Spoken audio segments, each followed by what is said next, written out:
Tervetuloa Nordica-podcastiin, jossa alumnit kertovat, mitä ovat valmistumisensa jälkeen tehneet. Päivän vieraina ovat ruotsinopettajat Susan Särs ja Anna Lötjönen. Tervetuloa. Kiitos. Kiitos paljon.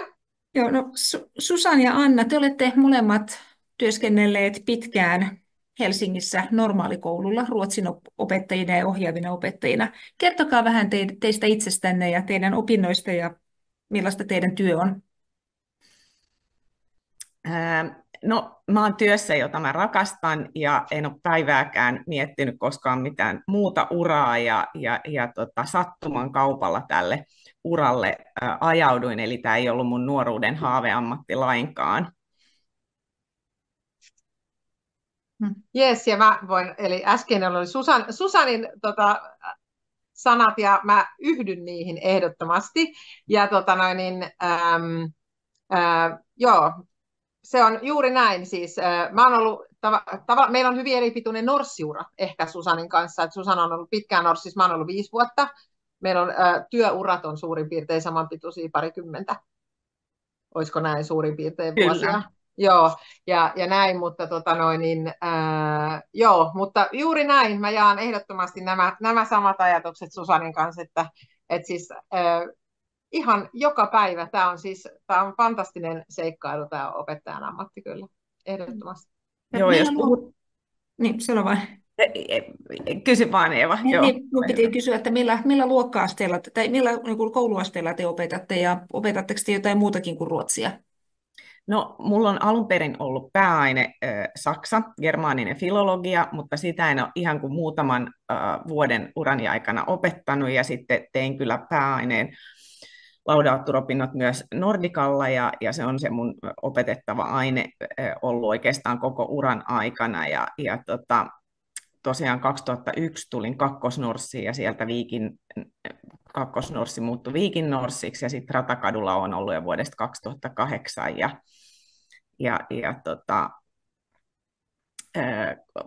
monet asiat on ollut sattumasta kiinni, mä voin niitä vähän myöhemmin avata, mutta vastaa Anna seuraavaksi.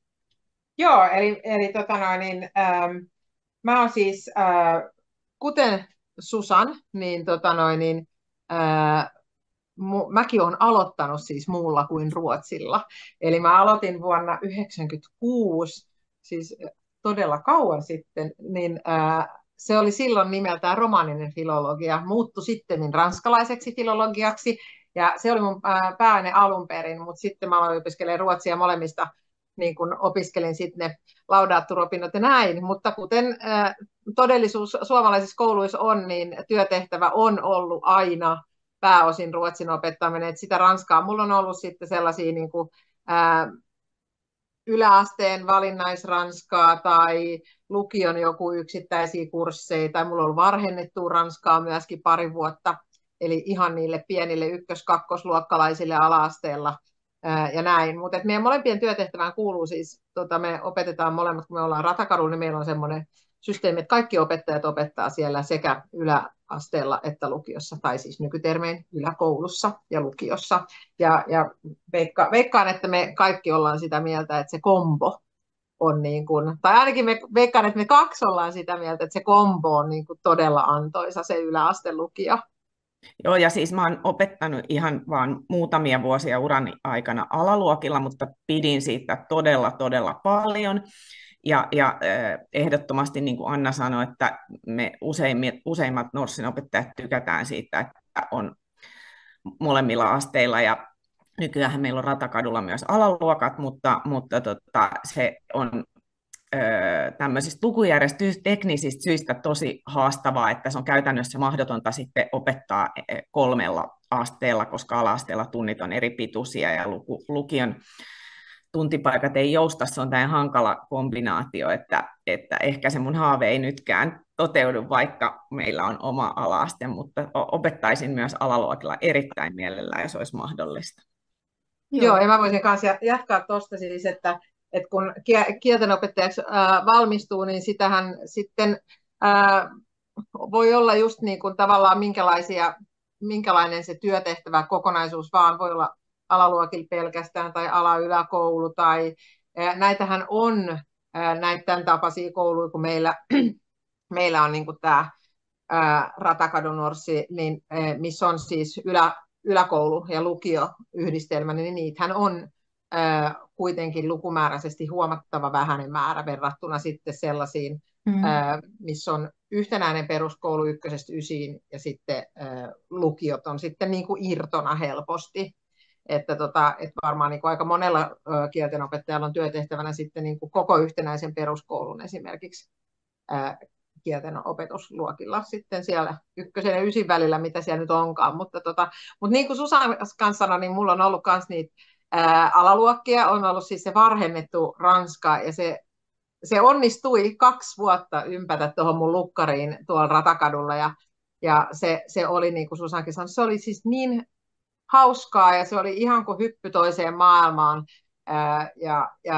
niin siis tosi niin kuin semmoista piristävää ja erilaista, että siis mä niin kuin lämpimästi ajattelen kyllä sitä niin kuin alakouluopettamistakin, se intohan on siellä siis tosi niin kuin semmoinen silmiinpistävä oikein, se on fantastista kyllä, ja sekin. No miten jos ajatellaan, että molemmat siis opetatte sekä yläkoulussa että lukiossa, mikä on se suurin ero yläkoulun ja lukion välillä? No ehkä tavallaan niin kuin, se, että lukiossa mun rooli on vielä enemmän semmoinen kasvattajan ja siinä mielessä niin kuin kasvattajan rooli, kun sitten lukiossa ei se, mä sanoisin, että sitä eroa kuvitellaan usein paljon suuremmaksi, mitä se on, että joillain murrosikä tulee 7, joillain 6, joillain 8, toisilla se tulee vasta lukion 1, että se on se harhaluulo usein, että kuvitellaan, että lukiossa ei sitten enää ole mitään sen tyyppisiä ongelmia, että ero on, mutta ei niin suuri. Ja sitten toisaalta ehkä se, että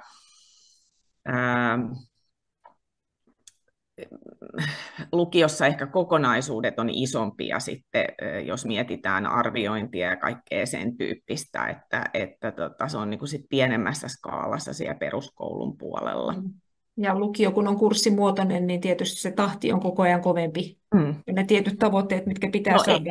Ei oikeastaan, koska meillähän just se niin kuin tavallaan, kun meillä on 5-jaksojärjestelmä, niin meillä se peruskoulu menee siinä samassa kuin lukio. Eli vaikka meillä ei virallisesti puhuta heillä kursseista, niin kuitenkin jos ajattelee jotain vaikka A-ruotsia, niin sitä on 2 jaksossa 7- ja 8-luokalla ja 9-luokalla 3 jaksossa. Että ne on samantyyppisiä sit kyllä kuin ne niin kuin lukion kurssit siinä mielessä kyllä, joo.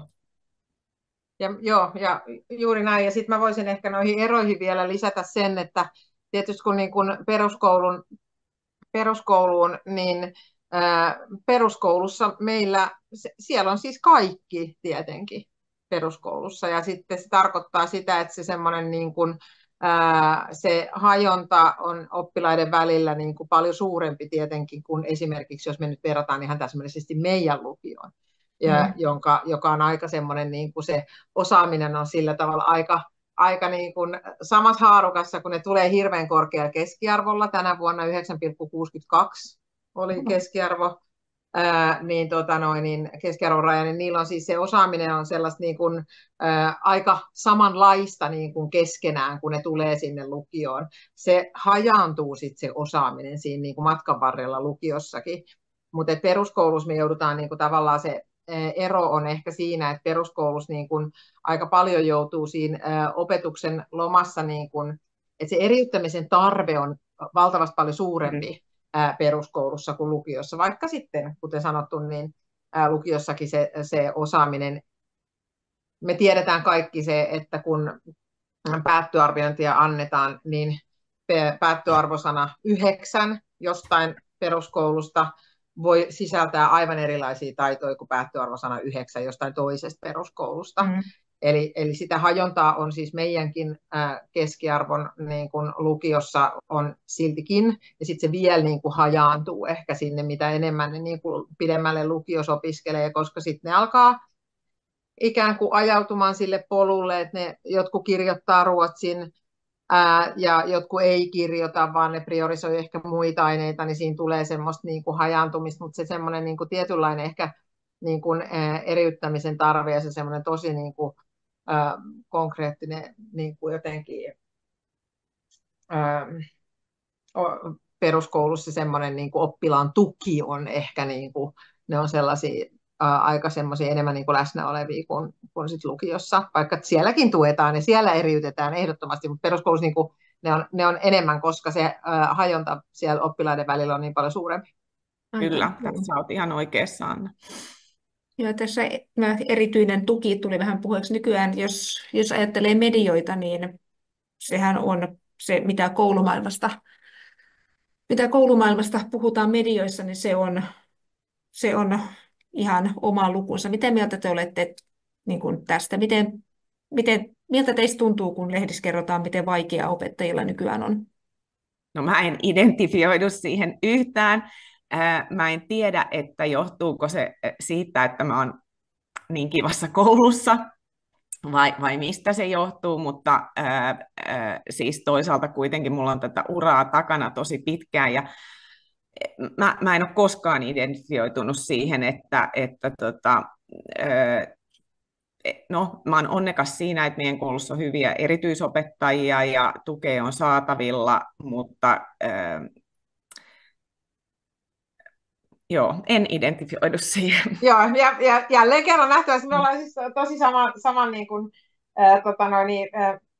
niin kuin jotenkin sille sama semmoinen niin kuin moodi ehkä Susanille ja mulla niin kuin tosi monessa asiassa, että siis, mä en ole koskaan identifioinut siihen, että mä oon aloittanut siis opehommat 2003, 21 vuotta sitten, ja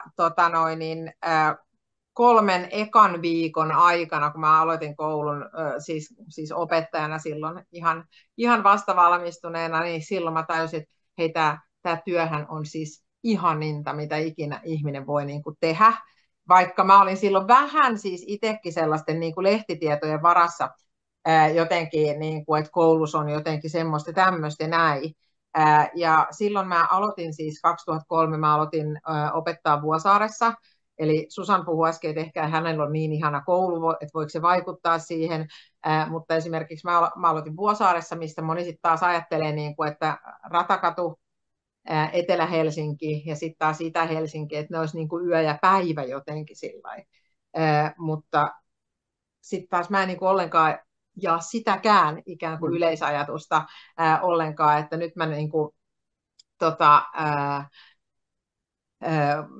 pystyn tavallaan, niin kuin mulla oli siis ihanat 16 vuotta, mä opetin siellä Vuosaaressa, ja sitten mä vaihdoin tuonne Ratakadulle, niin teini on teini etelässä ja idässä niin sanottuna, ja kaikessa ihanuudessaan, mä haluan korostaa sitä, ja kaikissa tempuissaan ja niin edelleen, että se ei tavallaan se Itä-Helsinki tai Etelä-Helsinki tee niin kuin sellaista eroa, että mä kuuntelin jotain Ylen aamuohjelmaa, siis aamu-tv:t kuuntelin, siinä oli joku haastattelu, en muista tarkalleen mikä, mutta silloin semmoinen Päivi Nilivaara, jos kenellekään sanoo tämmöinen koulumaailmaa tutkinut ihminen, niin puhui just siitä, niin kun, että haastoi median niin kun, uutisoimaan koulusta eri tavalla. Eli mäkin olin silloin itse vastavalmistuneen tavallaan uutisoinnin niin kun, uhrina niin kuin olin sillä että apua, että miten mä tuun selviytymään niin kuin Itä-Helsingissä, koska olenhan lukenut, että se on niin kuin vaarallinen paikka ja niin edelleen.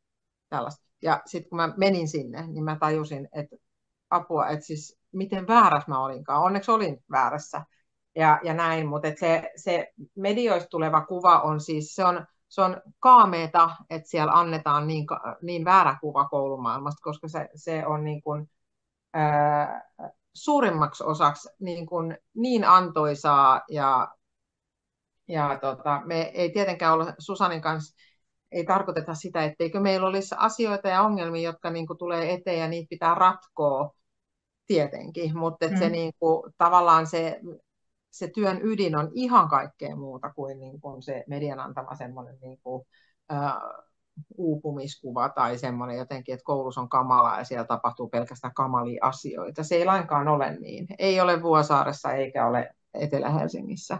Joo. Ja mä väittäisin, että tosi paljon on kyse siitä opettajan omasta asenteesta, että oli niin ihanasti sanottu Annalta, että teini on teini kaikessa ihanuudessaan idässä ja lännessä, ja siis avain ehkä kaikkeen tähän on se, että on just se opettajana kiinnostunut niistä nuorista, ymmärtää sen teiniyden ytimen ja kaikki teinit on ihania ja sitten kun heihin tutustuu, niin he on aivan siis uskomattoman ihania. Anteeksi, mulla kahvikone sulkeutuu täällä taustalla, jos kuuluu ääni. Joo, ja mä ehkä lisäisin just tuohon tavallaan semmoisen niinku ajatuksen, että sitten joskus niinku, jotkut on sillä, että voi ei, että niinku, et vaikka jotenkin, että me ajateltaisiin jotenkin opettajana sitä niinku, oppilaista tai vaikka lukiolaisista, että niinku, et meille olisi niinku merkittävää tietyllä tavalla se, että kuinka hyvin ne osaa ruotsia esimerkiksi. Kun siitähän ei, vaikka me opetetaankin heille ruotsia, se on se meidän tehtävä nimike ja se, mitä me halutaan, että ne oppii just sitä ruotsia. Mutta sitten tavallaan se antoisuus ei tule siitä, että kuinka hyvin oppilas A tai B osaa sitä ruotsia, vaan se tulee siitä kaikesta muusta se sosiaalinen konteksti ja ne tyypit nimenomaan ja sitten se into opiskella ja se kehityksen näkeminen ja näin. Että se, jotenkin just se media antaa siis sellaista mielikuvaa, että koulussa on kauheata ja sitten moni myöskin semmoinen, joka ei ruotsin opetuksen kanssa ole tuttu ollenkaan, niin sanoo usein tämmöisen, että kyllä minä sinulle hattua nostan, että sinä jotain noin vaikeaa ja epämieluisaa ainetta opetat. Ja se ei pidä ollenkaan paikkansa. Se on ehkä yksi seiskaluokkalainen vuodessa ottaa esille, että miksi meidän tätä ruotsia opiskella, ja sitten se keskustelu käydään ehkä siinä noin 5 minuutin ajan, ja sitten kun se lähtee se opiskelu siitä käyntiin, niin sitten se huomaa, että jes, tämä on vitsi, tämä onkin, wow, sitten se koko asetelma kääntyy, hän on oppinut tämmöisen ajatuksen ennalta jostakin, ja meidän ydintehtäviin kuuluu tietenkin tehdä siitä sellaista, että ne huomaa, että wow, jes, mahtavaa, ja oppimista tapahtuu, ja se motivaatio kasvaa siksi, kun oppimista tapahtuu, ja niin edelleen. Joo, kyllä. Ja Veit sanat, Anna, suustani, että allekirjoitan kaiken. Allekirjoitan kaiken, kyllä, joo. Ja tietysti teini-ikäiset on vielä sellaisia yleensä, että he on avoimempia muuttamaan käsityksiään kuin monet vanhemmat. Kyllä, näin niin, on. Kyllä, juuri näin, joo. Siltä siis, että opetustyö on mitä suurimmassa määrin ihmissuhdetyötä. Tietysti opetettava aines on tärkeää, mutta se ihmisten ja yksilöiden kohtaaminen on se opettajuuden ydin. Näinkö? Kyllä, ehdottomasti. Se on tietenkin tyypistä kyse. Jokaisen täytyy sitä itsensä tuntea ja tunnistaa, mutta mä voisin sen verran kertoa, että omasta nuoruudestani ja lukioajoista, että en koskaan ollut ajatellut vaihtoehtona opettajan työtä, ja se oli ehkä päinvastoin siinä ryhmässä ammatteja, jota mä ajattelin, että musta ei ainakaan tule. Ja sitten naapurissani oli luokanopettaja, hän kysyi mua kerran sijaiseksi, ja sitä kautta tulin sitten tosi paljon sijaistaneeksi, ja pääsin kokeilemaan tätä työtä, ja mä sanoisinkin nykypäivän nuorille, että te ette voi tietää median tai minkään muunkaan edes oman koulun sen perusteella, mitä olette itse käynyt koulua, että onko tämä työ teitä varten, että tämä on semmoista, mitä pitää kokeilla. Oma vanhempi poikani on tämän vuoden abi ollut ylioppilas, ja hän kirjoitusten loputtua niin sijaisti monta kertaa viikossa omassa vanhassa koulussaan, ja hänelle kävi vähän samalla lailla kuin mulle, että hän ei todellakaan ajatellut, että se voisi olla kivaa. Tämä on muuten jännä siis hyvin usein, kun puhuu opettajien kanssa, varsinkin sellaisia, jotka todella rakastaa työtä, niin he sanoivat, että ei heistä alun perin pitänyt tulla opettaja. Sama. Siinä on varmaan, joo. No, siinä on varmasti yksi osa on myöskin, jos ajatellaan tätä uupumispuhetta, mitä media nyt sitten valitettavasti nykyään tulvii, niin yksi tärkeä asia siinä varmaan on huomioida myöskin se, että toiset opettajat, siis kollegat, vois tukea nuoria opettajia, auttaa löytämään keinoja jaksaa, koska no, siis kyllähän opetustyö, raskasta työtä tietysti on, niin kuin ihmissuhdetyö aina on, mutta niin, että se valoisampi puoli jää pintaan. Kyllä. Ja sitten tuohon ihmissuhdetyöhön ja siis siihen, että opettajan työ on raskasta, niin mä ehkä jotenkin harjoittelijoillekin yleensä, tai aina, yritän sanoa sitä, että jotenkin mä itse olen niin kuin pystynyt ainakin niin kuin jaksamiseen liittyen, niin mä olen ainakin itse pystynyt siis jotenkin tekemään tässä sellaisen niin kuin, ajatuksen, että tämä mun opettajan työni on niin kuin, semmoinen tietynlainen 100% osuus näin. Ja sit siitä niin kuin, osa sitä opettajan työtä on sitä aineenopettamista tietenkin, sitä, että opetan ruotsia ryhmille A, B, C. Mutta siihen samaan 100% kuuluu siltikin kasvatustyötä ja siihen kuuluu tuommoista työtä ja kehitystyötä ja tällaista näin. Että jos lähtee sillä niin kuin, että on 100% se työ sisältää sitä ruotsin opettamista, niin sitten se kaikki muu tuntuu siltä ylimääräiseltä uuvuttavalta, että nyt on tämäkin vielä tehtävänä. Ja näin, että mua niin kuin jotenkin itse ainakin sillä niin kuin on helpottanut se ajatus, että tämä työ sisältää siis muutakin kuin aineen opettamista, ja tähän kuuluu niin kuin tiettyjä muitakin asioita. Tähän kuuluu myöskin tiettyjä niin kuin raskaita asioita, raskaiden kohtaloiden ehkä kohtaamista ja niissä auttamista tai mukana elämistä ja näin.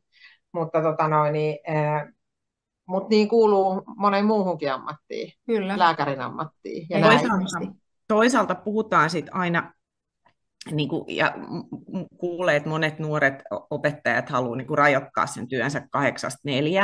No, jokainen tekee niin kuin hyväksi itse näkee, mutta mä sanoisin, että tässä on niin kuin kolikolla vahvasti 2 puolta, että tämä ammatti, mä en näe tätä semmoisena 8-4. Tämä antaa valtavan vapauden mulle itselle valita, että totta kai tunnit tapahtuu lukujärjestyksen mukaan luokkahuoneessa, mutta kun se on vain osa sitä työtä, että se muu loppuosa mä saan päättää, missä ja milloin mä sen teen, ja aika harvassa työssä on näin. Ja silloin, jos mä niin kuin joskus päätänkin, että mä teen illalla myöhään, mä teen viikonloppuna jotain, niin sitten mulle tuleekin joku arjen vaikka aamupäivä, jolloin mä voin sitten käyttää vapaa-aikaani. Mä näen, ja sitten toisaalta myöskin semmoisena, että tästä täytyy muistaa, että niin kuin monessa työssä on joku HR-henkilöstö ja sun esimiehet seuraa, ja että et sä kuormita itseesi liikaa, niin opettajan työssä rehtori ei ole semmoinen, vaan sun pitää itse niin kuin, osata katsoa, että mihin kaikkeen juttuihin sä sinä vuonna osallistut, onko se liian kuormittavaa osallistua johonkin projektiin, mennä johonkin mukaan, vai keskityksä sä nyt tänä vuonna, vaikka kun sulla on valtava tuntimäärä nyt vaan tähän opetukseen. Et sun täytyy olla oman itses HR-päällikkö ja oman työs esimies ja vähän niin kuin punnita niitä voimavaroja. Mä oon joskus sanonut jollekin nuorelle opettajalle, että se on parempi niin, että sä jaksat tätä työtä vaikka 20 vuotta, kuin että sä poltat itsesi loppuun 5 vuodessa. Että joka vuosi ei tarvitse tehdä kaikkea. Kyllä, tämä on todella tärkeää. Kyllä, ja sitten mä niin kuin ehkä voisin lisätä tuohon alkuperäiseen just siihen, mikä oli se ihmissuhdetyöhomma, niin jotenkin siis tämä on juurikin siitä syystä tämä on niin antoisaa, että jos vertaa niitä muutamia ajanjaksoja, joita silloin oli, niin tästä mun mielestä, vaikka rakastankin ruotsin opettamista, niin mun mielestä silloin tästä työstä katosi se ydin. Eli se itse puhdas ruotsin opetus, jota etäopetuksessa ikään kuin sai tehdä, niin siitä katosi siis tosi paljon, että silleen jotenkin, että tämä on siis niin antoisaa sosiaalisesti ja jotenkin sitä niin kuin oppii joka päivä jotenkin ja pysyy jotenkin ajan hermolla ja nämä on niin kuin niitä tärkeitä. Kyllä. No, tässä on tullut paljon kaikkia tärkeää, mutta millaisia neuvoja te antaisitte lopuksi tämän päivän opiskelijoille, jotka haluaa opettajaksi? Mihin kannattaa panostaa, jos siihen kysymykseen pystyy lyhyesti vastaamaan? No ehkä siihen, että rohkeasti pyrkii tällaisten pienten askeleiden avulla lähtee hakemaan pieniä sijaisuuksia ja sen tyyppisiä ja erilaisia opetuskokemuksia, että että se, mikä tuossa aluksi ei ehkä tullutkaan, on puhuttu lähinnä peruskoulu, lukio, mutta sitten mulla on ystävä Haaga Heliassa esimerkiksi tehnyt pitkän uran ruotsin opettajana, että on monia eri mahdollisuuksia, että on avoin erilaisille vaihtoehdoille. Se on Joo. mun neuvo. Joo. Kyllä juuri näin, joo, ehdottomasti. Ja sitten jotenkin sit myöskin se, että sit kun menee niinku sitä työtehtävää tekemään, niin ei tarvi ajatella sillä niinku, että heti pitää niinku, hallita kaikki. Että pitää niin kuin olla innovatiivinen ja keksii hirveästi kaikkia omia sitä, tätä ja vaan lähtee niin kuin, onneksi me voidaan esimerkiksi Ruotsin kohdalla, me voidaan niin kuin puhtaasti olla todella iloisia siitä, että meillä on mahtavat oppimateriaalit, jotka on niin kuin superammattilaisten tekemiä oppimateriaaleja, niin me pystytään oikeasti tosi paljon siitä omasta työstä niin kuin luottamaan niihin käsiin. Siellä on Kyllä. pedagogisesti fiksui, moderni asia vaikka kuinka paljon, että ei tarvitse niin kuin, lähteä siitä, niin kuin, että sun pitää niin kuin, joka päivä ja joka tunnille keksiä aina omaa kaikkea, vaan että niin kuin meillä on valtava semmoinen arsenaali valtavan hyvää perusasiaa jo, että sitten kun vieressä joku semmoinen niin kuin, rutinoituneempi, pidemmän niin kuin työuran tehnyt opettaja niin kuin jotenkin innovoi jotenkin semmoista, että vau, että jaksaa tehdä tai keksii kaikkea tuollaista, niin se tulee niin kuin ajan myötä.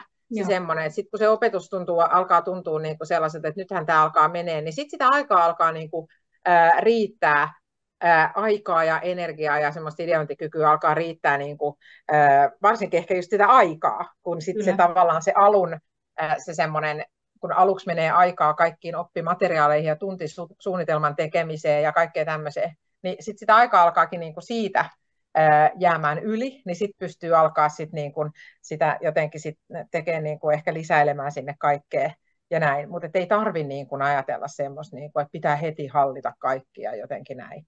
Että semmoinen niinku, tavallaan oma itseen niinku, semmoinen luottaminen siinä, niinku, että on tärkeintä, että sä niinku, jotenkin välität sitä niinku, oman työn niinku, semmoista, että sä niinku, tykkäät siitä ja innostut siitä ja jotenkin se on se, mitä me ehkä varmaan saadaan Susanin kanssa niinku, sitä palautetta niinku, oppilaat niinku, paljon, että miten tärkeää on niille sen oman innostuksen niin kuin välittäminen, niin se innostaa heitä. Ja näin, ja se oma innostus sitten tulee, mistä se nyt kullekin niin kuin tulee, mutta niin, että se on niin kuin jotenkin tosi tärkeää. Allekirjoitan Anna jälleen kerran. Eli ja joku ajattelijahan joskus sanoi, että ei voi sytyttää muita, ellei itse pala. Se on Aivan juuri loistava. näin, kyllä. Joo, loistava. Kyllä. Joo, ja tässä tuli Annan puheenvuorosta hyvin esille se, että vastavalmistuneen opettajankaan ei tarvitse olla oikeastaan, ei tarvitse olla niin sanotusti kuitenkaan valmis, että se oppiminen jatkuu. Aina. Oppiminen Kyllä jatkuu, aina. se jatkuu pitkään. Joo, ja se ei siis, niin sitä on todella mielekästä on siis koko ajan kehittää sitä omaa asiaa eteenpäin ja havaita jotenkin sellaisia, että joo, että mikä on se fokus ja niin kuin, parantaa koko aika niin kuin, ja miettiä, että miten muuten joo, mä tekisinkin tämän itse asiassa toisin tai paremmin tai mielenkiintoisemmin tai ja mitä uusia mahdollisuuksia tulee koko aika eteen ja näin. Ja tietysti se ihan koko ajan meillä läsnä oleva ruotsinkielinen kulttuurimaisema, niin siis sehän on ihan loputon suo tietenkin. Kyllä. Mikä on ihan mahtavaa. No niin, kyllä. No niin, nyt ollaan siinä pisteessä, että on aika kiittää teitä teidän ajasta, Susan ja Anna. Nordika Podcast palaa 2 viikon kuluttua uuden vieraan kanssa. Kiitos. Kiitos. Suurkiitos, että saatiin olla kesää mukana. kaikille. Kyllä, ja tervetuloa opettajamaailmaan. Tämä on ihan mahtavaa. Kyllä, tervetuloa.